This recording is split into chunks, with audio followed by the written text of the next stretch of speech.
got Athol here. He's our One Nation candidate for INDI. He's running at the federal level. So we thought we would just ask him a couple of questions about what he can do for INDI and what he's about. So, and unlike our teal friends like Haynes and Monique Ryan and all that, then he's not out campaigning today, and he's at work. So we're catching him on his morning break. We're lucky enough to grab him. So thank you for joining us, Athol. No, it's all good, Carly. Thanks for having me on. Yeah, the unfortunate aspect of being an Aussie battler like most other people, is I don't have the likes of Climate 200 throwing cash my way to campaign on, so we got to keep the bank happy and keep the mortgage payments coming. So yeah, Yeah. as much as I'd rather be on pre-poll, meeting some really good people and getting people signed up, I'm kind of stuck here back at work for a few days, and yeah, that still had to pull Yeah. Saturday off, so we can do that one at least. But yeah, Yeah. it's such as the joys of yeah, our current state of the country. I guess it's pretty Yeah. expensive, and I certainly can't afford to have time off and do what we do. So here we are. Yeah, 100%. And it's good to know that, you are a real person who's, Yeah. just not just a career politician. You're out there still working. So, Yeah, it couldn't be any further from it, really. It's yeah, exactly. it's well and truly out of my normal comfort zone. Actually, Oh, campaigning and talking with people, that's for sure. It's a long way off what I'd normally be doing, but no, you're it's the doing. only way we can drive change. That's the reality of it. Yeah, yeah, and that's what I'm saying. This year in this election, there's good people, good normal people stepping up, and so thank you for doing that and for running for INDI. Yep. So I've asked our group to throw some questions at me, and I'll bring them up and see what kind of. What, I know we're limited on time, but we'll see how we go. So Yep. first question is, as a federal candidate, how would you make a difference if elected to fight against the Great Forest National Park and closure of public land, considering the current sitting members' silence has been deafening? Yeah, look, it's an interesting one because national parks are a state jurisdiction, and I've done a bit of digging up in it, and the federal reach is actually quite limited, unfortunately, for what you can do. But that absolutely does not stop a federal candidate from advocating, supporting, and conversing with state parliament and state members to push forward, your electorate's views and opinions on where it is. Personally, I don't want to see any more bush locked up.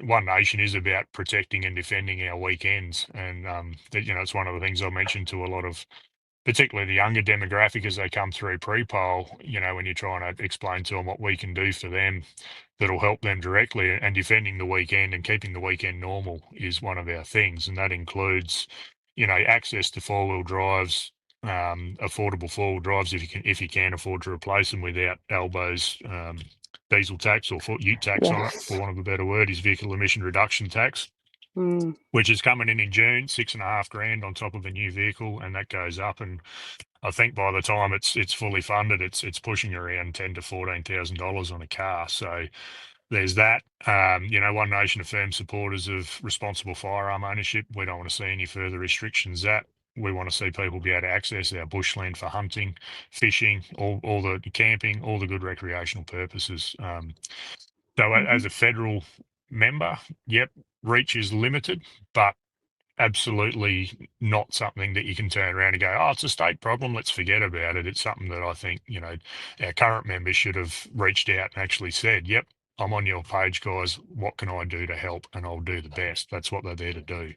One Wow, Nation, it's we got actually. Ricky Lee Tyrrell. Mm, Sorry, mate. Yeah, we got Ricky Lee Tyrrell in the upper house in state parliament, and you should be able to work hand in hand with those people. So Helen Haynes clearly is an independent, but it doesn't mean she can't reach out to members of state parliament and say, this is an issue in the state and we need to work together to make it better. 100%. Ricky Lee's just beautiful. She's been great in this fight. But yeah, Helen, interestingly, wouldn't even speak to me. So, and it's been a year that we've been fighting Yeah, this. So it's interesting. interesting you say that. Yeah, it's like you say that, and I've actually had a number of people as I've been campaigning and talking to some great people, across the electorate that have attempted to get hold of Helen Haynes on a number of matters and and various issues, and at best they get a generic response from from the front desk basically, and no response from her at all, or they just flat out ignored it. And that is actually something that I've had quite a few conversations with people about. And you know, a member of parliament, you're not there to push your own personal opinions and objectives. You can certainly have those.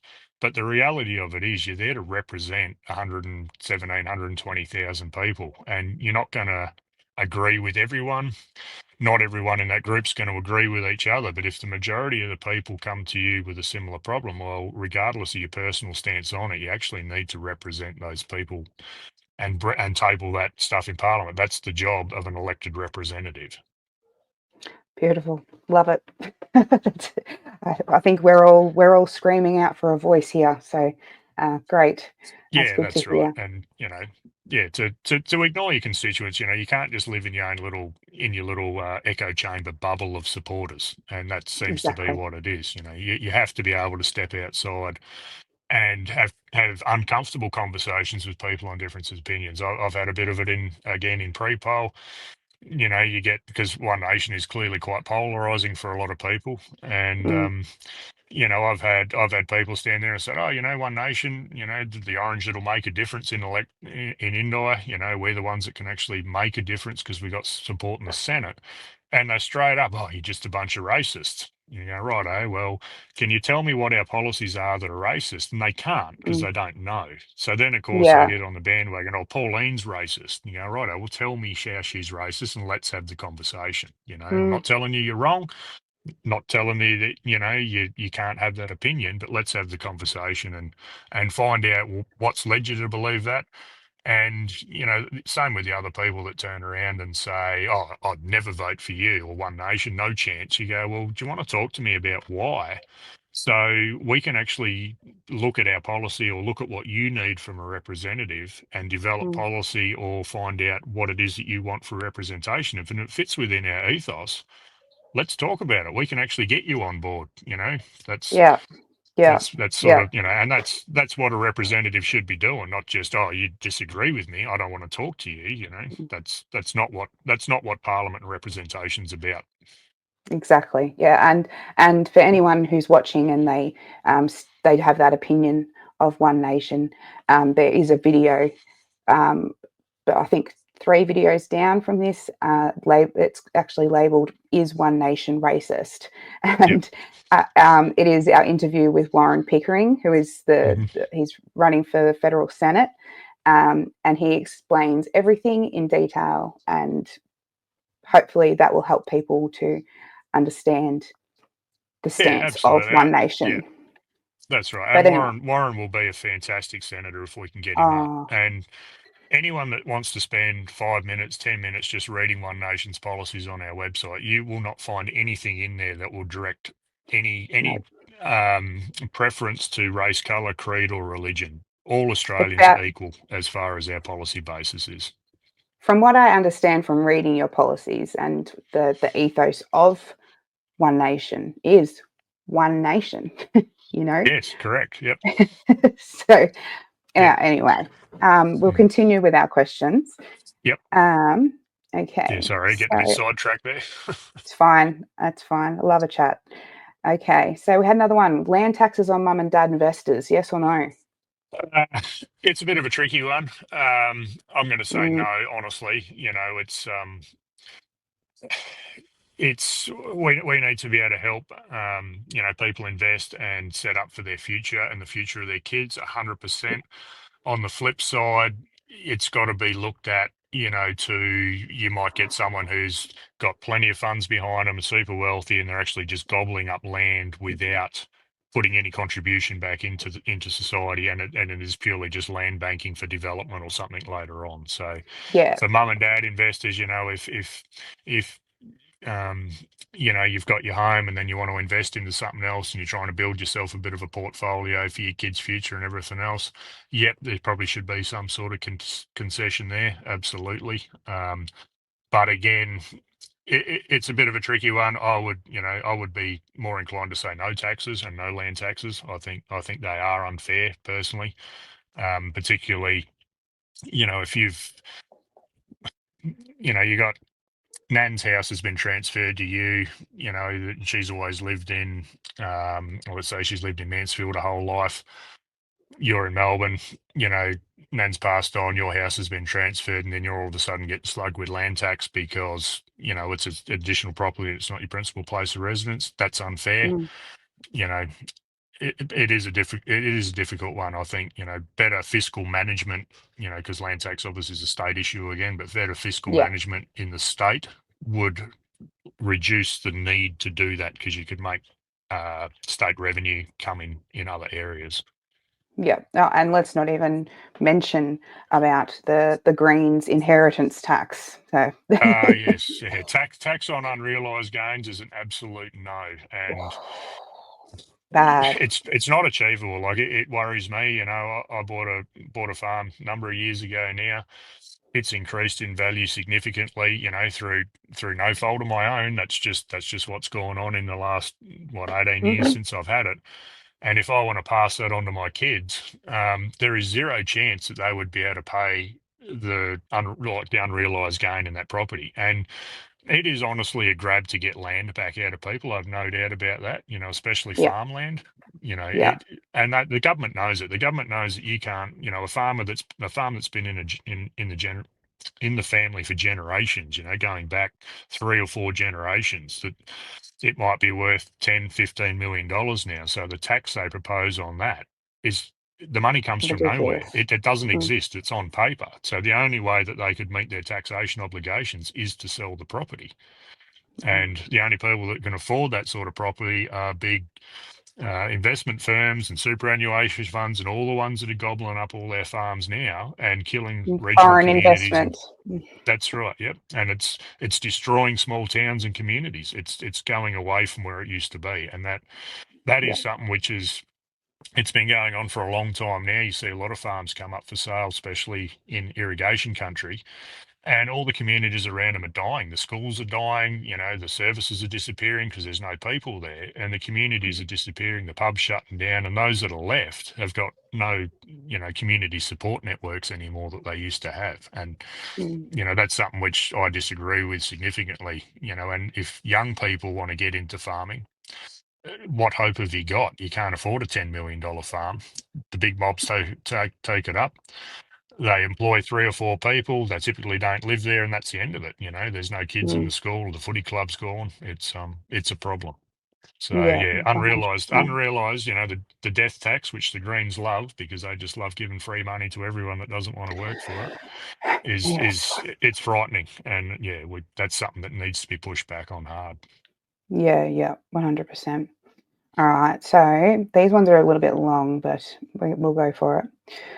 So, will you advocate against renewable energy land acquisitions and fight for farmers against renewable energy projects? Since our current sitting member is funded by Climate 200 and therefore can't. Yeah, yeah, absolutely. Like renewable energy is not going to meet Australia's future energy needs. It just will not, and it cannot. And I actually had a very lengthy conversation with a gentleman yesterday at pre-poll, and he was trying to convince me that energy is now cheaper with renewables and it's the cheapest form of energy.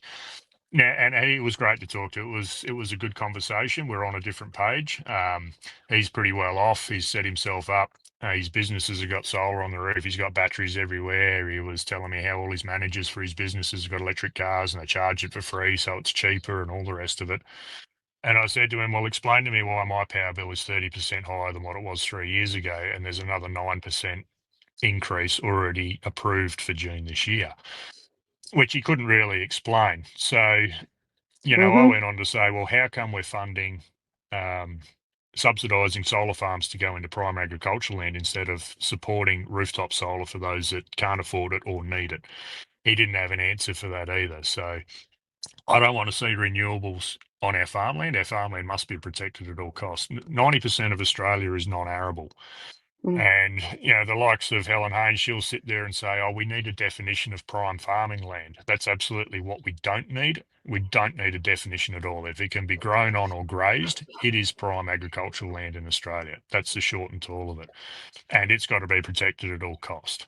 And if communities don't get a say in it, which unfortunately, again, is another state government issue when they took away the right to go to VCAT to oppose anything to do with Mm-hmm. renewables. So, if someone wants to come in and put a solar farm right next door to me at my place, I've got no recourse to say I don't want that next door, but yet I've got to suffer the consequences of that planning approval going forward.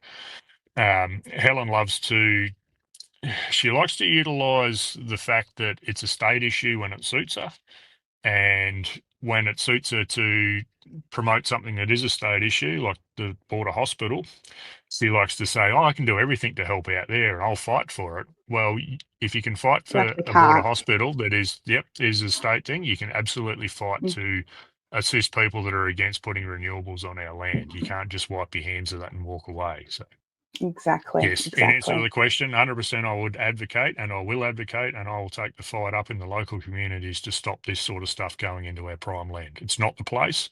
There's other Mm. places for it that would be better suited, and it won't meet our energy needs anyway. Yeah, so that leads on to my next question. Will one nation pull Australia out of global agreements such as the Paris Agreement and the Kunming-Montreal Biodiversity Framework Agreement, which is the 30 by 30 land acquisition lockup, that are destroying our country? Yes, absolutely. And that's really clear on our policy page as well. One Mm. Nation, that we've been clear about that the whole time, to actually remove Australia from pretty much all UN agreements, and like the WHO, all of those mobs actually remove Australia from the whole lot of it. Like the UN is a non-elected global group that like to dictate to sovereign nations how they should behave. The UN Refugee Convention is another one that we're pulling out of. So Mm. we as a sovereign nation actually need to be able to decide what we do and how we do it and not be Mm. dictated to.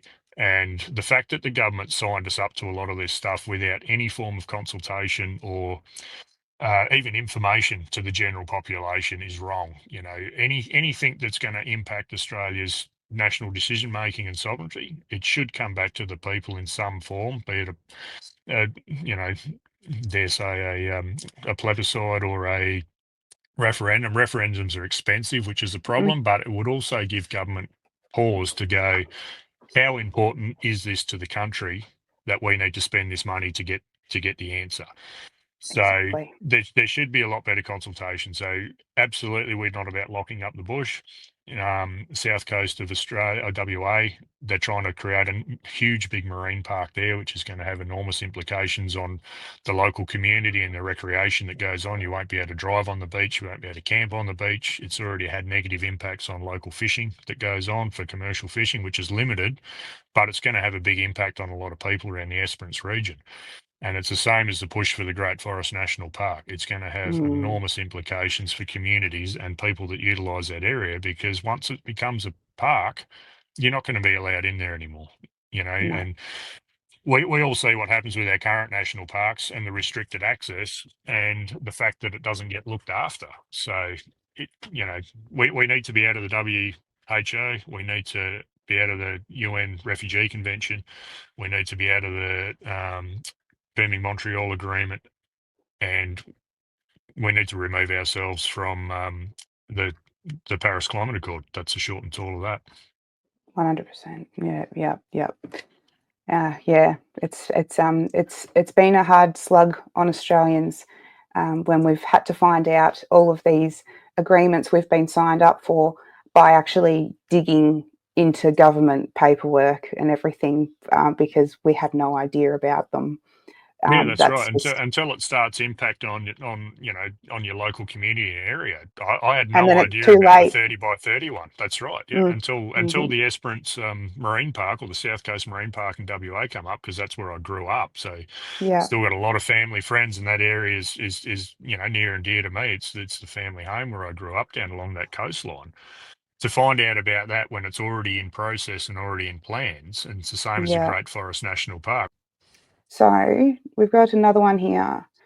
Do you receive any funding that would limit your ability to advocate for the people of Indi, like we have seen in the past? Absolutely not so far, which is which which is, it'd be great to have some donations and stuff come in. And honestly, if they did, and it was from a group like Climate 200, and if they come offering money to me, and it went against our against our core policies and our party policies, I would I'd be upfront and say I'm going to have to either politely decline, or I'll happily take your campaign money. No worries at all. But understand that this is not going to get you any favour over top of anyone else that donates. If I've got a Yeah, $50 donation or a $50,000 donation, I'm campaigning on our core policies. I'm campaigning on One Nation's beliefs. I'm campaigning on my own um, morals and convictions, and I'm not going to be swayed any which way the other. And that's again, you're there to represent people. You're not there to represent lobby groups. So no, I wouldn't. 100%. Yeah. Love it. Love it. Okay, so what is yours and One Nation's stance on Welcome to Country, and will you advocate for the Native Title Act to be rewritten so it's fair for all Australians? Yeah, look, well, the fact that we failed to do our welcome to country before this interview, Carly, I think might actually indicate Dang that it. my personal opinion, it is well overdone. I don't think it's necessary to do before everything. I think if it's some sort of Indigenous related um, ceremony, process, Hmm.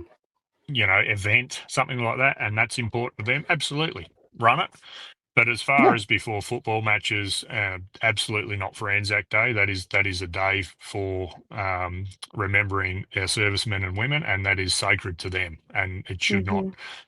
they fought for everyone in this country for our freedoms, and you don't need to be putting a welcome to country in front of that for those people. They deserve Mm-hmm. far more respect than that. It is well and truly overdone. Pauline Hanson actually just put out I think it was on Facebook 2 days ago now, talking about it. She's read the room. She understands that Australians are sick of it. The Anzac Day one, I actually take my hat off to Melbourne Storm when they didn't do it in front of their game on Anzac Day because of the controversy that went on earlier. They read the room, and I think they did the right thing. They took away the anger and frustration.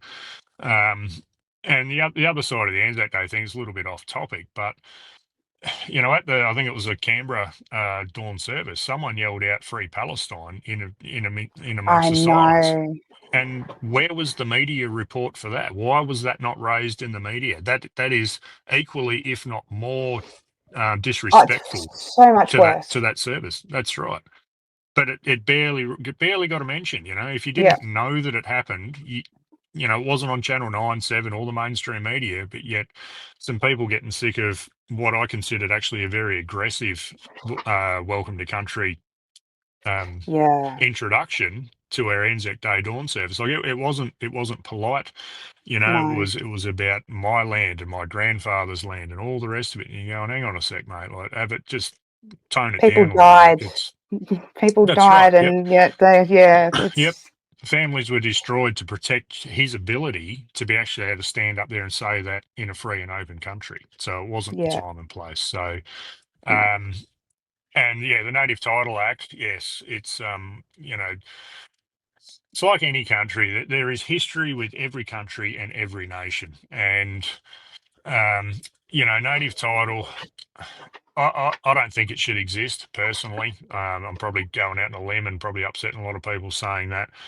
I think that there's a lot of claims to land and native title that don't actually exist. Where I grew up, I spent my whole life growing up there, and the Indigenous population hadn't lived in that area for well over 100 years because it was, bad vibes for them because of what going on in their history. when they put a claim across that area, they had to prove they were still in the area. So they moved a Mm, family in. They lived there for 3 months. They moved out again, couldn't wait to get away. So to make claims that, this is it's sacred to us and all the rest of it, I'm sure there is absolutely aspects of that for certain people in certain mm, areas, but over such a broad range of land grabbing, it is just land grabbing. And mm. typically it comes with a whole heap of money and the ability to control and generate more money. It's not for the right reasons. So Yeah, yeah, bit of a controversial one, but absolutely it needs changing. yeah, yeah. Well, Labor did actually promise that they would rewrite that and get it right before they came into power. And Yep. 3 years later, here we are. So, Yeah, yeah, well, it's and like promising we're going to get $275 off our power bill. still 3 years waiting, later, 3 years still later, it's waiting, $1,000 more. So yeah, still waiting. Yep, yep. Okay. So I've got some rapid fire questions for you. yep. Some interesting ones that were brought up in the group. So, all right, rapid fire. What is a woman? Adult female human. Like it. How many genders are there? There are two, yes, and only two. Okay. And this one's not really a rapid fire, but how will One Nation provide mental health support for farmers affected by Labor's disastrous net zero pipe dream? Yeah, that's actually a fantastic question, and Mm, honestly, it is a tricky one. Certainly, there would absolutely be, or the best thing we can do to provide mental health support is to stop them being pushed into renewables and transmission lines and everything on their farm, and even just the threat of it. Get oh, rid of that. You're going to get rid of stresses off everyone's back. That's the reality of it. The local group in the Kiowa Valley with the big battery that they want to put in, that's been going on for a long time now. There's no resolution still. So that is on the back of everyone's mind, and that is driving a lot of stress and a lot of time, especially into people that are advocating hard for it, which doesn't mm, need to be there. So, no. the best way we can address mental health issues associated with the renewable pushout is to get rid of the problem, which is the renewable pushout.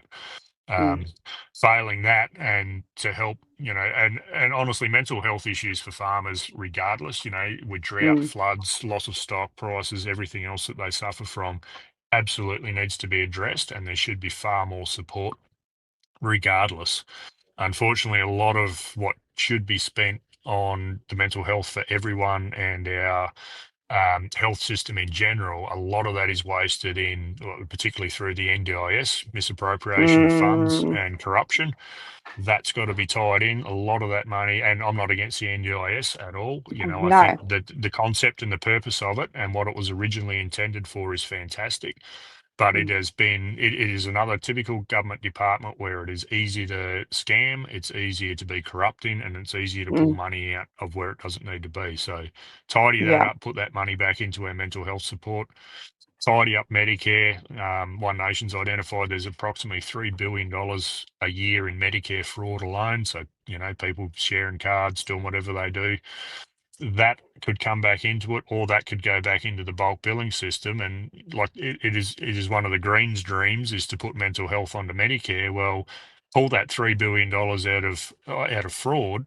Mm, There's your Medicare for your mental health support, at the very least. So yeah. Yeah. Yeah. the money is there. The money is there to help to put services in, get rid of the problem that's causing the issues. The money is there to help support services and increase our health services in particular. It's just being wasted and misappropriated. Focus 100%. it Yeah. back where it is. Get rid of the bureaucracy that gobbles it up. Yeah. Yeah. So, and I'd run out of time to write questions, but this one is one of mine. Yep. A 35-year-old who can't afford a house in Hmm. Australia, and there's no point of me even trying at this point because the cost of living and everything like that's just insane. So, um, do One Nation have a um, an answer to the cost of living, and does that involve the immigration policies? Yeah, absolutely. So I'll separate cost of living a little bit from immigration, but I'll start with Yep. immigration. Yep. So One Nation's policy is to significantly cut immigration. Um, Ultimately, it's probably the only net zero we need to talk about in the short term, in particular, is net zero immigration.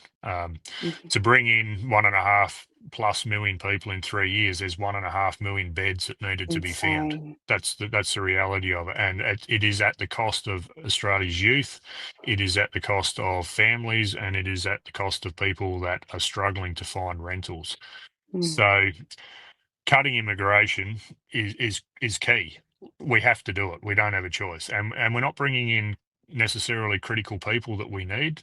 We're not bringing in people that we have skill shortages of. And as far as skill shortages going, there's a whole nother conversation there about why aren't we encouraging and supporting skill development in this Mm. country, apprenticeships, better trade access, all that sort of stuff. One Nation actually had a great apprenticeship program not so long ago. That Yep. needs to be revisited. So cutting immigration is key initially to free up housing. The Labor Um, government's promised to build all these new houses. They haven't built any. That's the reality of it. And what they have done is they've gone and bought a heap of existing ones where they can and turned it into social housing. So actually haven't assisted the problem at all. We also need to significantly drop the cost of building houses and building homes. So roughly 40% of a new home build is tied up in bureaucracy, taxes, and unnecessary red tape, basically. That's got to go. We need to, houses shouldn't be that expensive to build. And you shouldn't have to be compliant. You shouldn't have to be wheelchair compliant on every new home build. I get the concept behind it, but the reality is it doesn't need to be that way, and that's adding around $40,000 to $50,000 to every new build. One of my mates I wow. work with, they're building a new house. Yep, has to be wheelchair compliant. So it's up on stumps, so they've got to have appropriate ramps. All the doors have got to be wider. All the hallways got to be wider. The whole aspect of it, and it's adding 10% roughly if you're looking at the cost of a new house, Mm. um, which is unnecessary. That's One Nation's insane. also pushing to put a yeah, it is, and we're pushing to put a stop on GST on new house builds up to $1 million. Look, and you think $1 million is a lot for a new house, but in reality, it's actually not. Not Considering these days. the government. No, that's right, and it's another problem with state government. Is state government planning says you've got to be 7-star compliant now.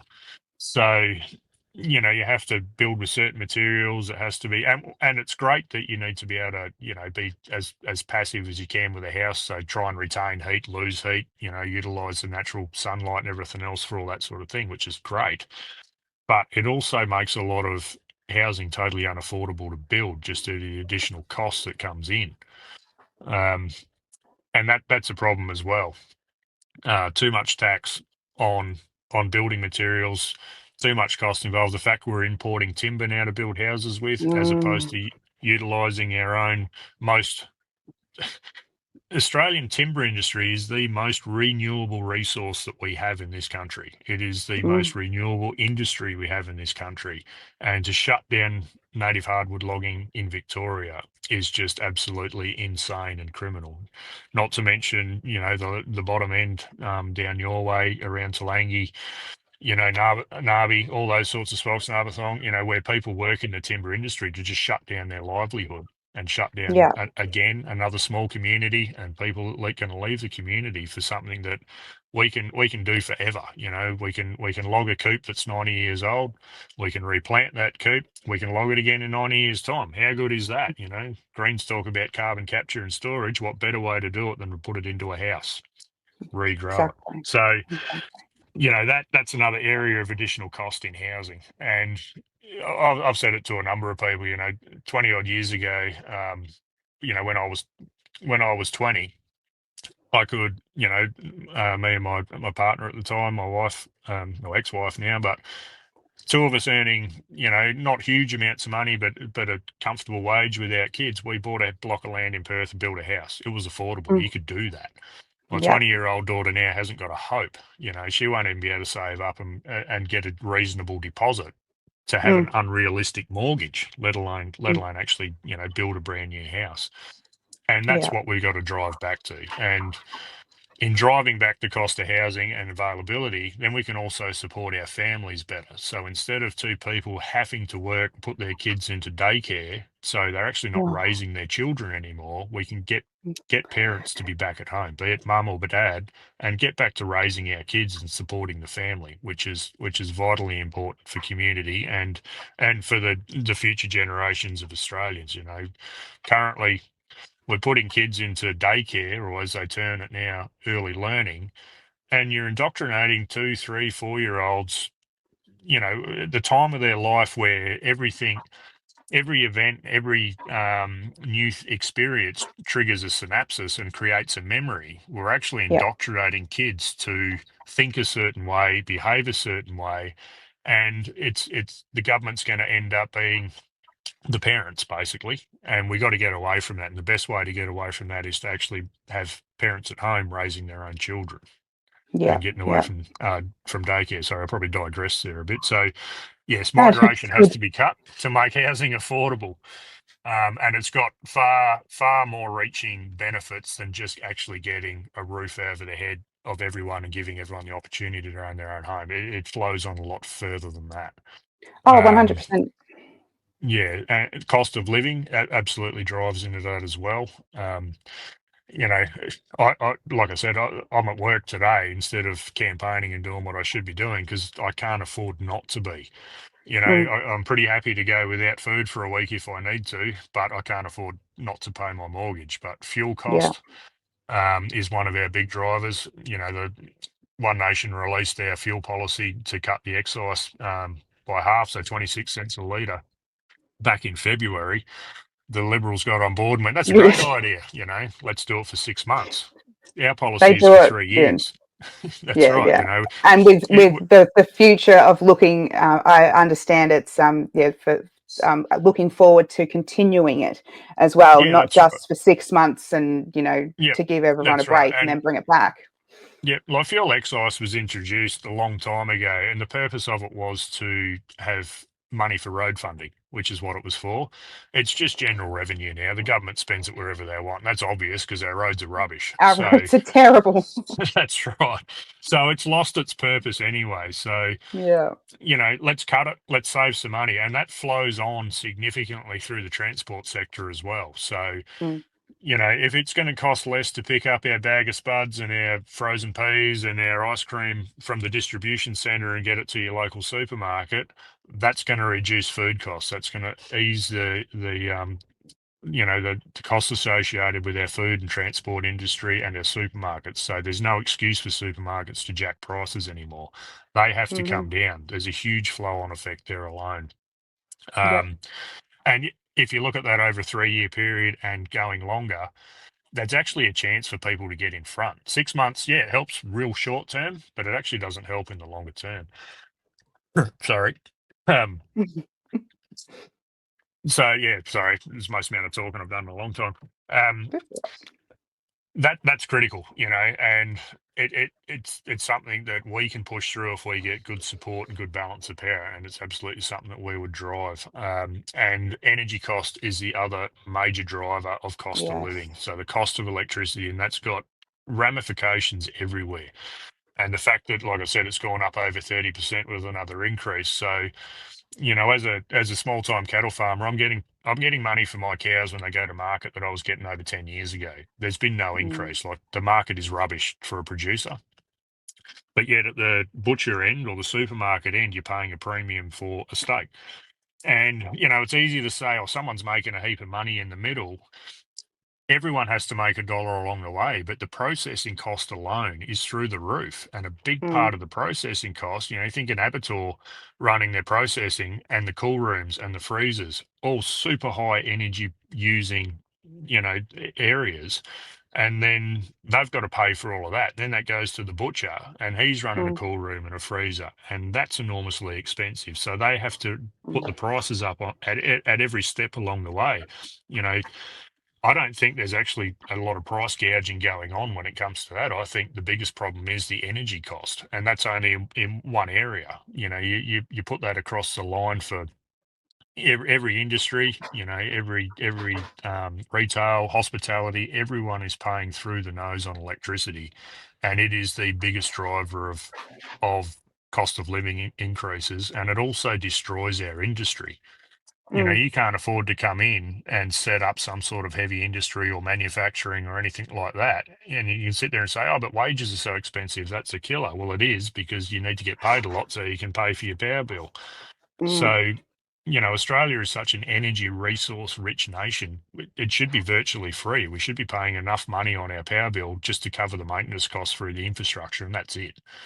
yeah. And it's criminal that we're not, and it's criminal that we're focused on this green dream of net zero and renewable energy for Australia's needs that can't be met, that is just going to keep driving the costs through the roof. And the government won't actually release proper funding or proper modelling, I should say, on how much it actually is going to cost over a 60 or 80-year life cycle. Mm-hmm.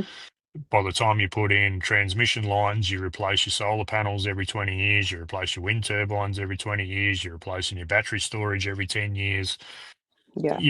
Factor all that into it, they won't give you a cost because it rolls into the trillions. That's the reality of it.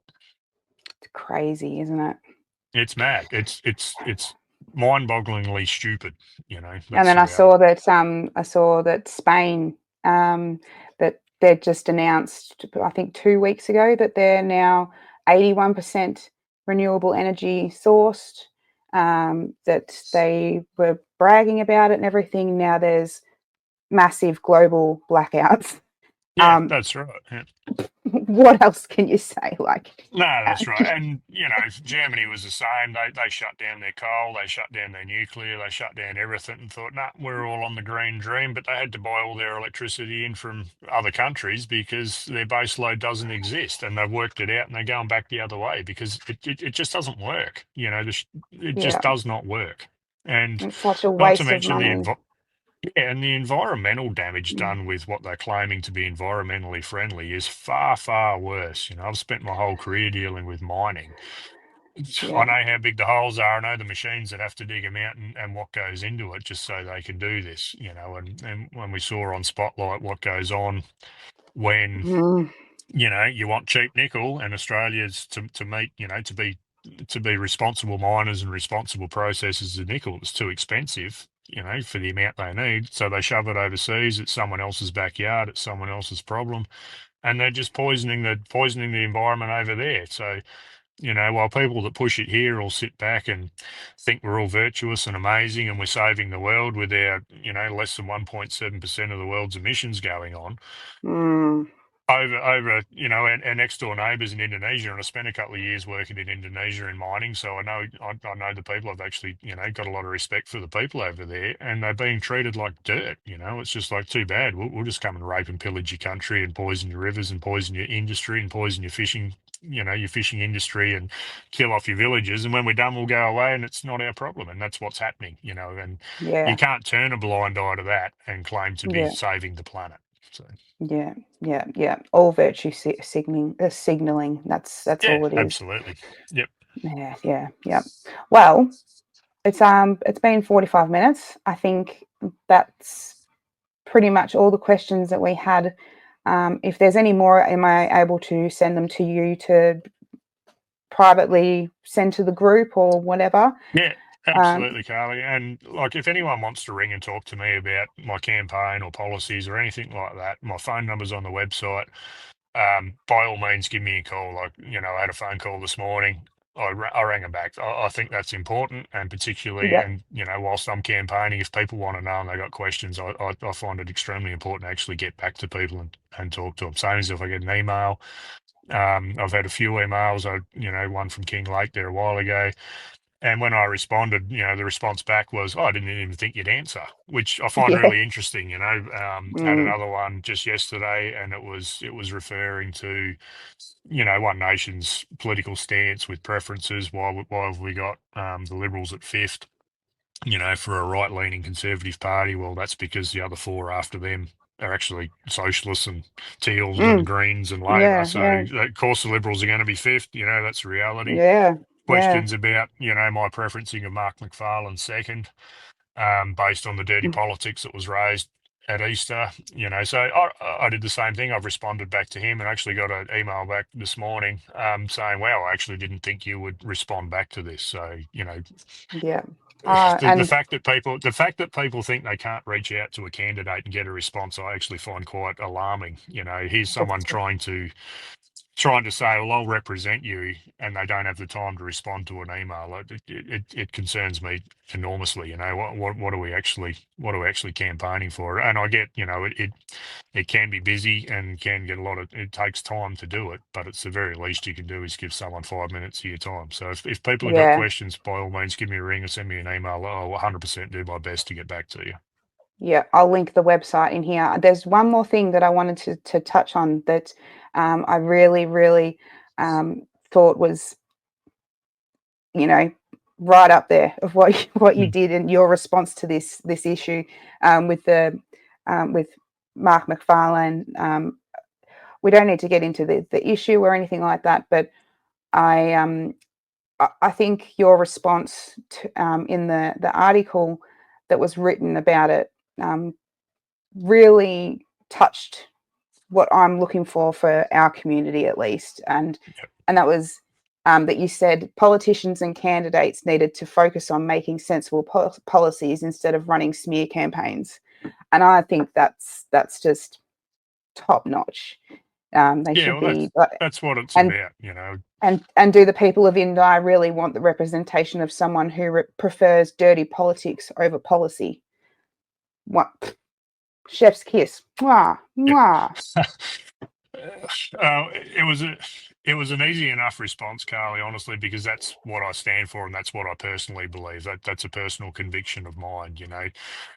If we're going to be representing people, if we're going to be trying to get people to vote for us and support us, I don't want people supporting me because I've dug up dirt on someone else and I've slapped them around the park. It's pointless, and it goes against my personal moral standards. I would rather not deal with that at Yeah, all. I would rather yeah, say, this is what we can do for you. This is how we can help you out, and this is our plan for Australia's future. And if that doesn't suit you, well, then don't vote for us. But that's what we're based on. To sit there and try and smear someone's character or anything else. I got no time for it. Helen Haynes likes to talk about integrity and transparency. ah, I don't think there's a lot of integrity when you're sitting there, you know, or transparency for that matter. And I guess you could probably say, oh, it's a bit of a smear campaign when you're saying that she's a teal and she's climate funded. Well, it but is and that's it a isn't. It's not truth. a person.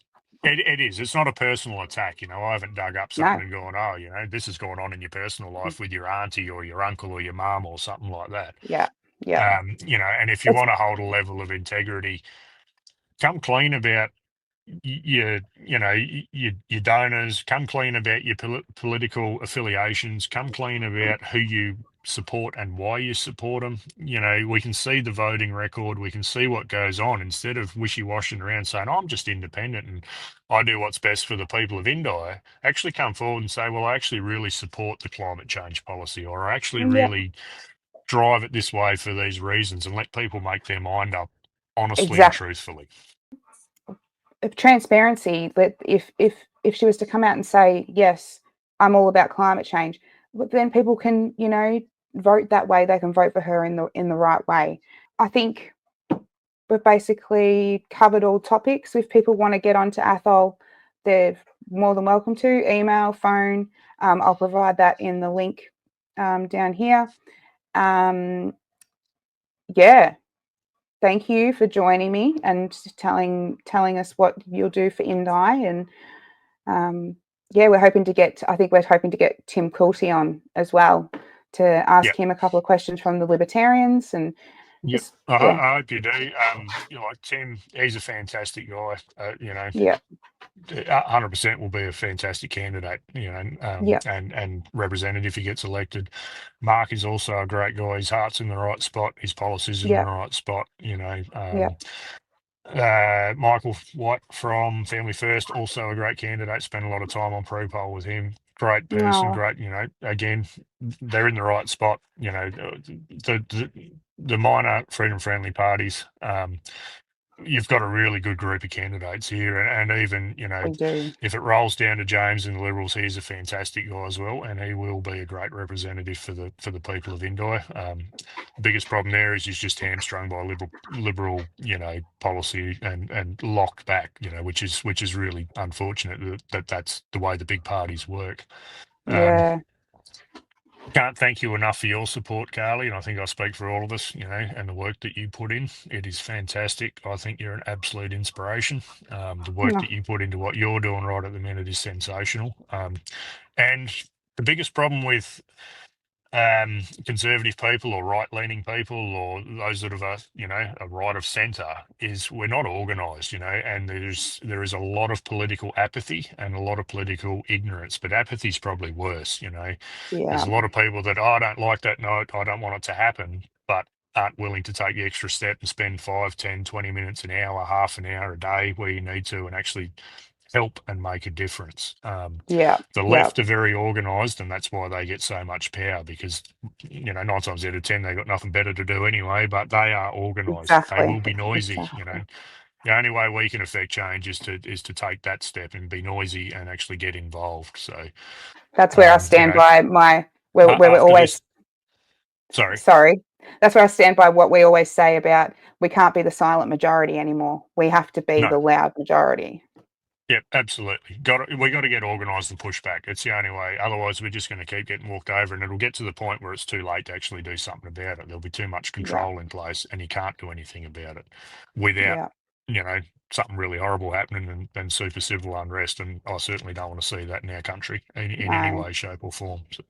No.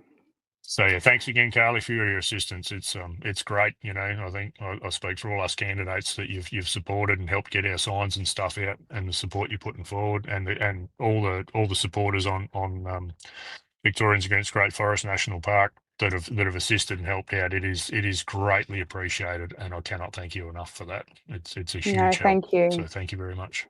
No, thank you. Thank you for supporting us because it works both ways. You support those that support you. So Yep, appreciate it. for sure. All right. Super good. Well, we'll let you get back to work. No worries, mate. Appreciate your time. Thank you very much. It's good. Thank you. Thank you so much.